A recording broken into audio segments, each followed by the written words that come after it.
There's something I never forget. It was a summer afternoon when I walked into my backyard garden and almost refused to believe what I was seeing. The leaves on my zucchini plants were covered in that strange white dust, a kind of mould that seemed to come out of nowhere, like the plant had aged overnight. I had watered properly, fertilized, taken care of every single bed with attention. And still, that disease showed up, quiet, relentless, destroying weeks of work in just a few days. If you've ever grown anything in your life, whether it's in a large garden, a small raised bed, or even a pot on your porch, chances are you've already met this enemy. It doesn't warn you before it arrives. It just shows up. And by the time you notice, it's already taking over everything. For years, I tried everything the market had to offer. I bought packaged products, followed instructions from store clerks, threw money away on solutions that promised to eliminate the fungus for good, but never delivered. And you know what happened. The mold came back, sometimes stronger than before, sometimes spreading to plants that hadn't even been affected. I started wondering if the problem was me, or if the product simply didn't work the way the label claimed. It took me years to realize that the answer to this problem wasn't sitting on any store shelf. It was rooted in something much older, much simpler, and far cheaper than anything sold in a bottle. Today, I want to talk to you about something that completely changed the way I deal with mold in the garden. It's a solution that anyone can afford, that doesn't require special equipment, that doesn't contaminate your soil, doesn't harm your plants, and doesn't put poison on the food you're bringing to your family's table. And the most interesting part?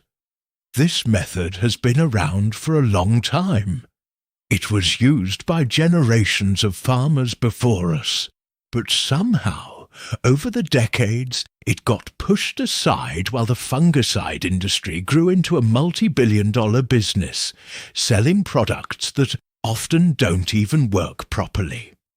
So stick with me until the end of this video, because what I'm about to show you is simple, it's real, and it will change the way you take care of your garden. Before anything else, let me explain what this mold actually is.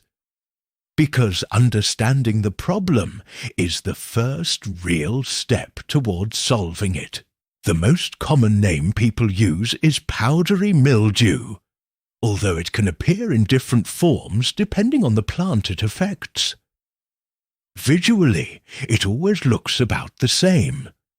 A white or greyish powder that spreads across leaves, stems, and sometimes even flowers.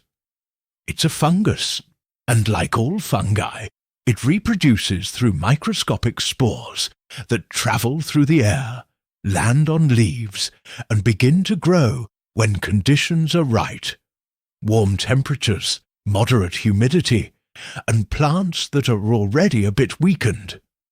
That's the perfect environment for it to thrive. The problem with most industrial solutions is that they try to kill the fungus after it's already established. It's like trying to put out a fire after the house is already burning. Sometimes it works, but the damage is already done. And what's worse is that chemical fungicides over time create resistance. The weaker spores die, but the stronger ones survive and reproduce.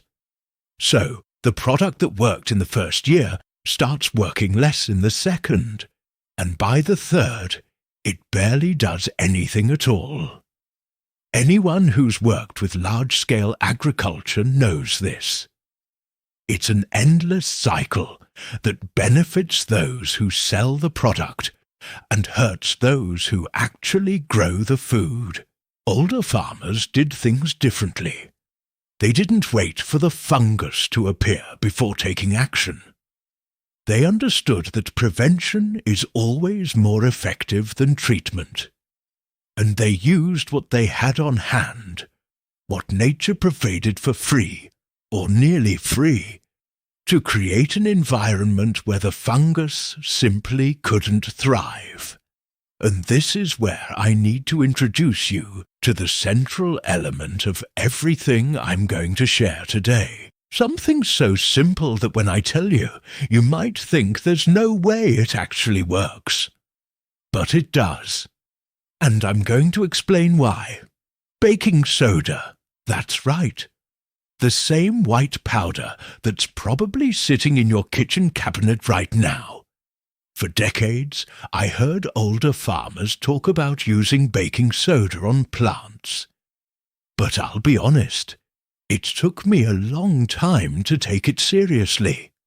It sounded like one of those home remedies people repeat, without really knowing where it came from. It wasn't until I lost an entire garden to a severe outbreak of powdery mildew, after spending an absurd amount of money on fungicides that didn't solve the problem, that I finally decided to truly test what those older farmers were saying. And what I discovered left me speechless for a few days, not because the result was magical or miraculous, but because it was so simple, so effective, and so cheap that I started asking myself, why had no one taught me this before? Why had I spent years chasing expensive solutions when the answer was sitting in my kitchen the whole time? And how much money had I wasted along the way? Now, before I explain exactly how baking soda works on plants and how to use this method the right way, I need to pause for a moment and ask you something, because this channel isn't just a place where I talk and you listen. This is a community of people who grow their own food, who put in the effort every single day to care for the land, and who often feel like they're doing it alone. So let me ask you this. Have you ever lost an entire crop to fungus or mold? Have you ever invested time, money and energy into a garden bed, only to watch everything fall apart because of a disease you couldn't stop? If that's happened to you, go down to the comments right now and write this. I've lost crops to disease and didn't know what to do. When you write that, you're not just venting. You're helping other people who are here right now, going through the same thing, realize they're not alone.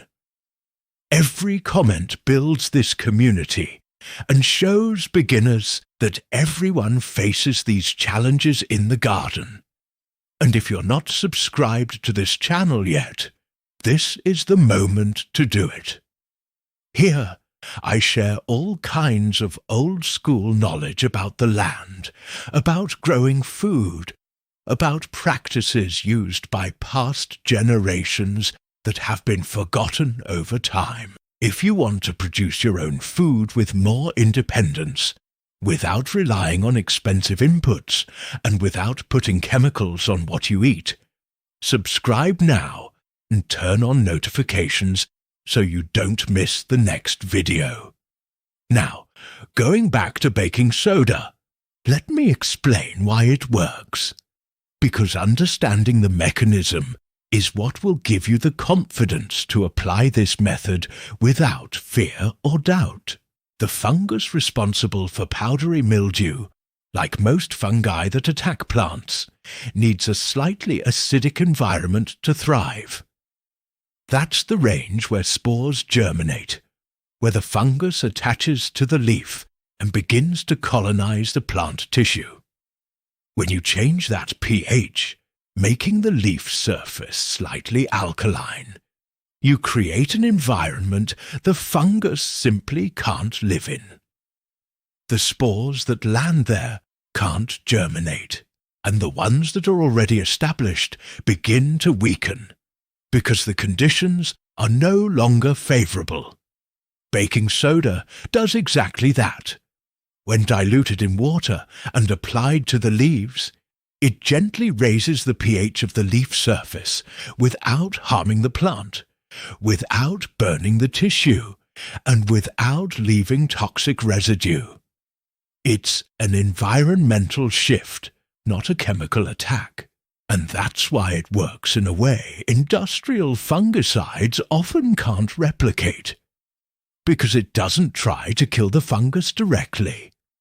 It simply makes the environment hostile to its survival and reproduction. Now, I'm going to show you how to prepare the solution the way I learned over the years. Adjusting proportions and ingredients through a lot of testing and observation. The base is simple. For every quart of water, you'll use 1 level teaspoon of baking soda. Don't just overdo it. More baking soda does not mean more effectiveness. In fact, at very high concentrations, it can start to negatively affect the leaves, causing slight dryness or spotting. 1 teaspoon per quart is the balance point that works without causing harm. But baking soda and water alone aren't enough for an effective application, because that mixture doesn't stick well to the leaves. It runs off, doesn't coat the surface evenly, and dries too quickly. That's where the second ingredient comes in. And this is a detail many people overlook when they try this method and end up thinking it doesn't work. You need to add a few drops of mild liquid soap, not regular dish detergent, not scented soap, not antibacterial formulas, just plain, gentle soap. It acts as a surfactant, helping the solution spread evenly across the leaf surface and stick better to the plant tissue, giving the baking soda more time to do its job. So, the final recipe is this. 1 quart of water, 1 level teaspoon of baking soda, and a few drops of mild liquid soap. Mix everything in a standard spray bottle, the kind you can pick up for a few dollars at any hardware store, and it's ready to use. Simple as that. The cost of this mixture is almost nothing. You're spending pennies to prepare a solution that can protect your plants very effectively. But there are a few details about application that make all the difference between a decent result and an excellent one. And I learned these the hard way, by making mistakes and observing the consequences. So I'm sharing them now, so you don't have to go through the same thing. The first detail is timing. Never apply this solution under strong direct sunlight. Baking soda on the leaves, when exposed to intense midday heat, can concentrate as the water evaporates and end up burning the leaf tissue. Always apply it early in the morning, when the sun is still mild, or in the late afternoon when it's no longer harsh. That gives the solution time to work before it dries, without the risk of excessive concentration from rapid evaporation. The second detail is coverage. You need to spray both the top and the underside of the leaves. Most people only spray from above, but fungal spores often settle first on the underside, where there's more shade and moisture. If you only treat the top, you're ignoring where the problem often begins. Hold the sprayer underneath the leaves as well, and make sure the entire surface is evenly covered. The third detail is frequency. At the first signs of mold, apply the solution every 2 to 3 days for the first 2 weeks. Once the problem is under control, a weekly or bi-weekly application as a preventive measure is enough. Remember, this method works best as prevention and early control, not as a cure for a heavily advanced infection. If powdery mildew has already taken over more than half of the plant, you may need to remove the most affected parts before starting treatment. The fourth detail, and this is something most conventional agriculture books will never teach you, is combining this method with another ingredient that significantly boosts its effectiveness. I'm talking about milk, that's right, regular milk, preferably low-fat or skim milk. When mixed with baking soda and water, it does more than just adjust pH. Milk contains proteins and compounds with natural antifungal properties. When exposed to sunlight, even the soft light of early morning, it creates compounds that are toxic to fungal spores. Old farmers used this long before modern fungicides ever existed. They didn't understand the chemistry behind it, but they knew it worked. Decades later, science confirmed what they had already been practicing. The ratio I use when I want a stronger treatment is this: about 3 cups of water, 1 cup of skim milk, 1 level teaspoon of baking soda, and a few drops of mild liquid soap. Mix it well and apply it the same way as the basic solution. This combination has significantly greater control power, especially in cases where the fungus is already more advanced. Now I need to tell you a story that made me truly understand how this kind of old knowledge was pushed aside over time. There was an older neighbor of mine, a man named Samuel Carter. He must be in his 80s now, if he's still around. He never used a fungicide in his life, never bought a single product for plant disease. And his garden was one of the healthiest I've ever seen. The plants grew strong, the leaves were vibrant, and the harvest was generous all year long. One day, I asked him directly what his secret was, and he looked at me with that calm expression of someone who has seen a lot in life and said, "I talk to the plant before the fungus shows up. By the time it arrives, the door is already closed." It took me a few years to fully understand what he meant by that. He wasn't talking about magic or some vague metaphor.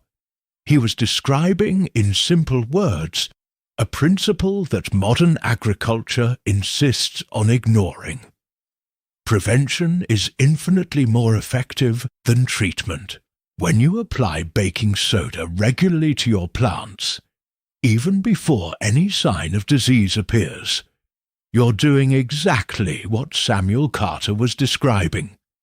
You're closing the door before the fungus even tries to get in. And that leads to a reflection I want to share with you, not out of frustration, but with the calm of someone who has had time to understand how things really work. Why isn't this kind of knowledge taught in agricultural schools? Why do extension agents and field technicians rarely recommend solutions like this? I don't have a definitive answer, but I do have a simple observation. Baking soda costs just a few dollars and lasts a long time. It doesn't carry a brand name, it isn't patented, and there's no company making billions selling it as a specialized agricultural product. There's no strong profit margin in recommending something so cheap and widely available. I'm not saying there's some organized conspiracy against this knowledge. I'm saying the market has no real incentive to promote what can't be sold at a significant profit. And unfortunately, that has created a massive gap in practical knowledge for many farmers and gardeners. People who could be solving their problems with simple, low-cost solutions. This is no different from what has happened to so many other forms of ancestral agricultural knowledge. Companion planting techniques that reduce the need for pesticides. Homemade plant-based solutions that effectively control pests. Soil preparation methods that reduce or even eliminate the need for chemical fertilizers. Irrigation strategies that dramatically cut water consumption. All of this existed long before industrial inputs ever became common, and much of that knowledge is still alive, stored in the memory of older generations, passed down through stories, and preserved in practices that have survived because they simply work. But coming back to the baking soda method, I want to explore a few more practical aspects so you can apply this as effectively as possible in your garden, your backyard, or your food production setup. One important thing I've learned is that soil health has a direct impact on a plant's resistance to fungal disease. Plants grown in living soil, rich in organic matter, full of earthworms and beneficial microorganisms, are naturally more resistant. That's not opinion. That's the result of decades of observation on my own land. Weaker plants, grown in poor or compacted soil, are always the first to be attacked by powdery mildew and other fungi. It's almost as if the fungus knows exactly where the defenses are lowest. So baking soda is a tool, an excellent and extremely accessible one. But it works best when the plant is already in a healthy environment. If you take care of your soil, add organic compost regularly, maintain proper spacing between plants for good airflow, avoid wetting the leaves during irrigation, and instead water at the base of the plant, you're already creating conditions that naturally make it harder for fungi to develop. The baking soda then comes in as an extra layer of protection, keeping the leaf surface in a pH range that's unfavorable for fungal growth. Another point that people rarely talk about is spacing. Plants that are too close together create a humid microclimate with poor air circulation, the perfect environment for fungus to spread quickly from one plant to another. When I was younger, I made this mistake all the time, thinking that planting closer together would increase yield. I learned the hard way that properly spaced plants produce more, stay healthier, and are far more resistant to disease. Good airflow helps moisture dry faster after rain or watering, which drastically reduces the chances of fungal establishment. There's also a group of plants that act as natural allies in controlling fungi. Plants that older growers intentionally mixed into their gardens for this exact reason. Calendula is one of them. Its natural compounds have antifungal properties and can help repel certain pests. Basil is another. It not only helps deter unwanted insects, but also influences the microclimate around neighbouring plants. Garlic, planted along the edges of the garden or between rows, releases sulfur compounds that make it harder for fungi to establish themselves. These combinations weren't traditions by accident. They were the result of accumulated knowledge, people observing nature over long periods of time, and understanding how it works as an integrated system. And here's something I consider very important. When you start working with these older methods, baking soda, milk, companion planting, soil care, you begin to notice that nature doesn't need constant aggressive intervention to function.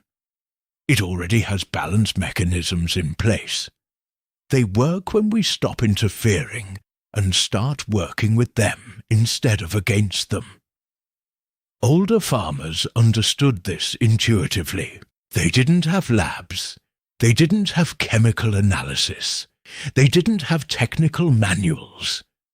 But they had something that's becoming increasingly rare today: the ability to observe, to be patient, and to learn from what the land shows them.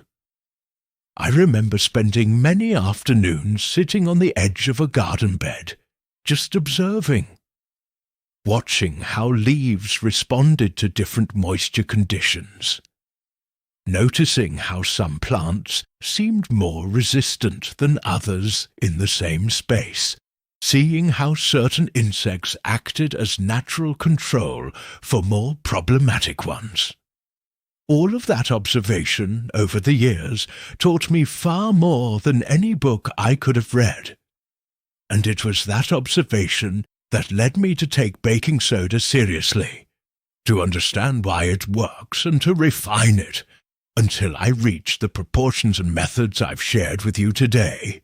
Now, I want to talk to you about a detail that many people ignore when dealing with mold on plants, and it makes a huge difference in the results. Once you begin treatment with the baking soda solution, it's very important to physically remove the leaves that are already heavily affected before applying the spray. A lot of people think that spraying directly over an established infection will kill it instantly and the leaf will recover. In most cases, that's not what happens. The leaf tissue that has already been colonized by the fungus is damaged. Even though the treatment can stop the fungus from spreading, the affected leaf rarely recovers completely. The best approach is to identify leaves with moderate to severe infection, carefully remove them from the plant, and discard them far away from your garden, never in your compost pile. Fungal spores can survive in compost and later contaminate other plants when you use it. Leaves with mild infection can be treated directly. But if more than half the leaf surface is covered in mold, it should be removed. It may feel harsh, especially when the plant is already struggling, but it's the right call. You reduce the fungal load, make treatment of the healthy parts more effective, and allow the plant to redirect its energy into producing new, healthy growth. Now there's another point I want to address, something that goes beyond mold treatment itself. It's about the plant's systemic resistance. There are practices that strengthen the plant from the inside out, increasing its ability to resist disease on its own. One of them is fertilizing with well-aged compost. Plants that are properly nourished with high-quality organic matter develop stronger cell walls, more resilient tissue, and a more robust immune system. Conventional agriculture tries to replicate this with chemical fertilizers, but the results are very different. Organic compost feeds the plant in a balanced and continuous way, without triggering the kind of artificially rapid growth that often makes plants more vulnerable to disease. Another practice that strengthens systemic resistance is applying well-aged manure tea diluted in water. The microorganisms in this solution stimulate the plant's defense system in ways that modern science is still working to fully understand. But farmers have known it in practice for centuries. You prepare it by placing well-aged manure in a cloth bag, soaking it in a bucket of water for a few days, then straining the liquid and applying it at the base of the plants. The effect is subtle, but consistent over time. Plants treated this way tend to get sick less often, and when they do, they recover faster. There's also the use of plant extracts made from species like horsetail, which is rich in silica, a mineral that strengthens plant cell walls and significantly increases resistance to fungal diseases. Biodynamic farmers have used horsetail preparations long before synthetic products existed. Here in the US, horsetail grows in many regions and can be foraged, dried, and used as to make a tea that works as a preventive tonic against fungal infections. It's another example of a nearly free solution available in nature, one that isn't widely taught because there's no real way to package and sell it at scale. Now let me show you how all of these practices come together into a system that is far more powerful than any one of them on its own. Traditional farmers didn't think in terms of isolated solutions for isolated problems. They thought in terms of systems, where every practice connects to the next. Healthy soil feeds the plants. Healthy plants resist disease more effectively. Companion planting creates balance between beneficial insects and pests. Crop rotation prevents the buildup of pathogens in the soil. And when a problem still shows up, they have simple and effective solutions ready, like baking soda, milk, and plant-based sprays made from resources on their own land. This system wasn't complex. Quite the opposite. It was simple because it was based on observing nature and using what was already available. The complexity came later, when industrial agriculture tried to replace this system with chemical inputs, machinery, and monoculture. When you look at endless fields of corn or soybeans, with no trees, no flowers, and no visible life in the soil, you're looking at a system that only works with constant external input, because it has removed all natural balancing mechanisms. But home gardening, a backyard garden, a small plot, even a few containers, doesn't have to follow that path. You have the power to create a system that is simple, balanced, and productive, one that relies on less input and more knowledge. I've seen small backyard gardens, no more than 100 square feet, produce an impressive amount of healthy food using exactly the principles I'm sharing with you here. Well-maintained soil enriched with compost, proper plant spacing, smart companion planting, baking soda and milk for fungal protection, constant attention, but without unnecessary intervention. That's a garden that works with nature instead of against it. And the practical result of that, day to day, is significant. You start putting food on your family's table that you grew yourself. Food with no pesticide residue, grown with care and knowledge. That has value far beyond money. It's about autonomy, about the security of knowing what you're eating, about the satisfaction of watching a plant grow strong, flower and produce, because you cared for it the right way. Lately, I've been thinking a lot about what it really means to be self-sufficient when it comes to food. It's not necessarily about producing 100% of what you eat, although that's a noble goal. First and foremost, it's about understanding how food is produced. It's about having the ability to grow at least part of what you eat.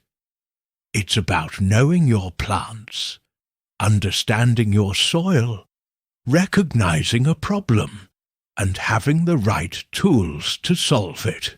Because once you have that knowledge, you're never completely dependent on the industrial food system. With that knowledge, even in a small space, you can produce health with your own hands. And this is the kind of knowledge I'm committed to sharing on this channel. Not miracle formulas, not impossible promises, but real practices tested over decades of working with the land that anyone can apply, whether you have a large property or just a small container on an apartment windowsill. The baking soda method I showed you today is a perfect example of that. It's a real solution based on a proven principle that costs almost nothing and can completely change the health of your plants. But it's just the beginning. There's a lot more old knowledge out there waiting to be rediscovered and shared. I remember once talking to a young agronomist, fresh out of college, full of technical knowledge and confidence in everything he had learned. He looked at the practices I described, baking soda, milk, companion planting, with skepticism. He called it folklore, something for people who didn't understand science. A few years later, he came back to me. He had started working on an organic farm and was beginning to realize that many of the practices he had dismissed as folklore actually had solid foundations and consistent results. He asked to see my garden. We spent the entire afternoon talking, and at the end he said something I've never forgotten. The difference is, you've been testing this for centuries, and we've only been testing it for decades. And when the results are the same, the ones who tested it longer probably have it right. That sentence captures exactly how I feel about ancestral knowledge of the land. It doesn't need scientific validation to be true, although science often ends up reaching the same conclusions. What it needs is observation, practice, and transmission. And that's why this channel exists, to be a bridge for passing on knowledge that cannot be lost. Before I wrap this up, I want to leave you with one final reflection, something I believe is deeply important. We live in a time where information is everywhere, but practical knowledge of the land is becoming increasingly rare. New generations have grown up far from farms, far from gardens, far from direct contact with the soil. Many people have never seen a seed germinate, never put their hands in the dirt, never followed the full cycle of a plant, from planting to harvest. And that creates a kind of dependency that goes far beyond economics. It creates a dependency of understanding, an inability to even imagine a life where food comes from somewhere other than a grocery store shelf. Recovering this knowledge is an act of freedom. I'm not saying everyone needs to become a full-time farmer, but understanding how food is produced, being able to grow something, knowing how to recognize a healthy plant, and how to care for it when it gets sick, that's a form of independence the current system has no real interest in promoting. Because the person who produces part of their own food is less dependent. The person who knows how to treat a plant with baking soda doesn't need to buy fungicide. The person who understands the soil doesn't need chemical fertilizer. That kind of independence has value, and it needs to be cultivated just like the plants themselves. So, I'll close this video with a simple invitation. If you don't grow anything yet, start with one thing. It could be a cherry tomato plant on your windowsill, a basil plant in your kitchen, a small lettuce bed in your backyard. Start with one thing. Take care of it. Apply what you learned today if you need to, and observe. Learn. Experience what it means to produce your own food, even in a small way. Because that process changes you. It changes how you see food, nature, time, and your own ability to care for life. And if you already grow your own food, if you already have your garden, your setup, your growing space, share this video with someone who's just getting started. That neighbor who lost plants to disease and didn't know what to do. That friend who always wanted to grow something but thought it was too complicated. That family member who depends on the land and needs better tools to care for it. If this video taught you something valuable, leave a like. It helps the channel grow and reach more people who need this kind of knowledge. And if you're not subscribed yet, subscribe now. Here you'll find much more old-school knowledge about the land, forgotten techniques that actually work, and a community of people who believe that growing your own food with wisdom and independence is one of the most important paths you can choose in life. Take good care of your soil, take good care of your plants, and take good care of the people you feed.